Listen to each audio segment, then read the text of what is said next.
अपनी दरबार अभी आपको तमाम जमीन सागर वेतन सही के रूप में या अल्लाह मकसद बख्शिश की दुआ जन्नत में आला मकाम दे। दुआई की जितने कासिद के लिए जितने हज़रात तशरीफ लाए सबके तरफ से इसारे सवाब मालिक है आमीन।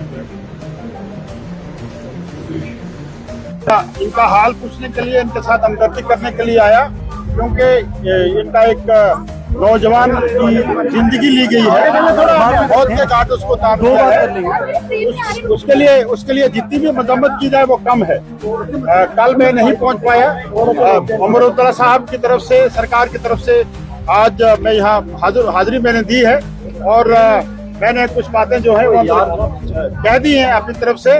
वो आप सब लोगों ने वो बातें सुनी है, मैं रिपीट नहीं करना चाहूंगा, लेकिन इतना जरूर करूंगा कि इन लोगों के साथ जो नाइंसाफी हुई है, जम्मू कश्मीर सरकार जो है वो इनके पीछे खड़ी है और हर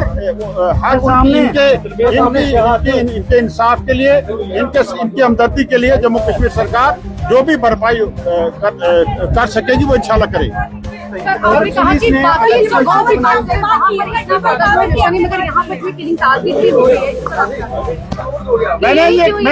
मैंने ये कह दिया है कि देखिए एक ड्रग्स के बेस पे लोगों को टारगेट किया जाता है और एक पर्टिकुलर कम्युनिटी को ये कहा जाता है कि ये ड्रग्स का कारोबार करते हैं। मैं एक जनरल बात, मेडिकल बात करूंगा, मैं मेडिकल पॉइंट को मद्देनजर रखते हुए बात करूंगा कि क्या ये ड्रग पेडलर्स हैं। देखिए जरा इनके नशोनुमा देख लीजिए, इनकी जान देख लीजिए। ड्रग पेडलर्स और नशा करने वाले लोग ऐसे ही होते हैं।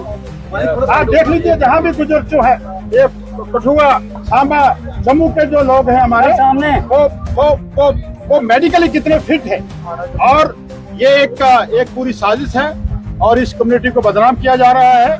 एक सिलेक्टेड किलिंग हो रही है और जम्मू, कठुआ, सांबा, उधमपुर के लोग जो हैं, मराठी जो है वो परेशान है। मैंने एलजी साहब को भी ये कह दिया है कि कुछ लोग जो हैं वो सिस्टम में बैठे हैं और ड्यूल सिस्टम का जो ड्यूल पावर है उसका नाजायज फायदा उठाते हैं।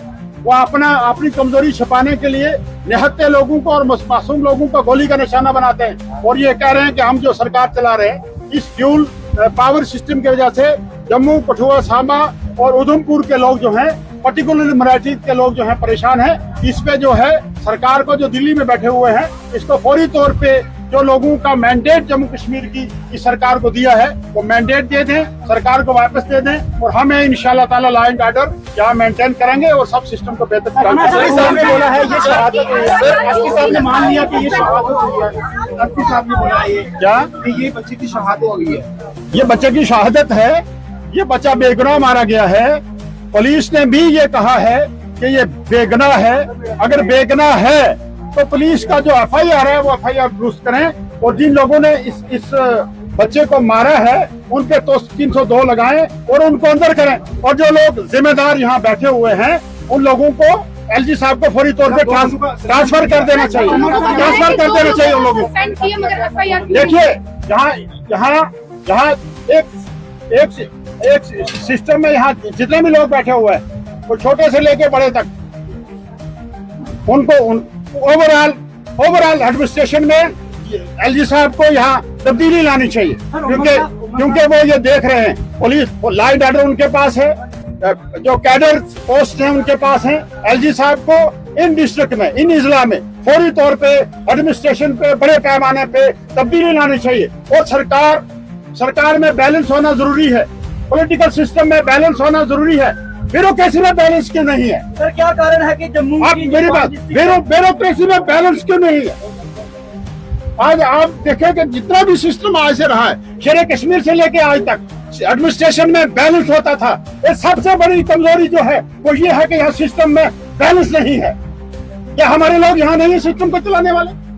क्या हम नहीं चला सकते? और जब भी कोई सिस्टम में इम्बैलेंस होगा, इम्बैलेंस की वजह से ये कचरा गलत हो रही है। सर कल रात को भी एक गुजर सर कल रात को भी सर ये इसीलिए हो रहा है, ये इसीलिए हो रहा है कि सिस्टम में बैलेंस नहीं है।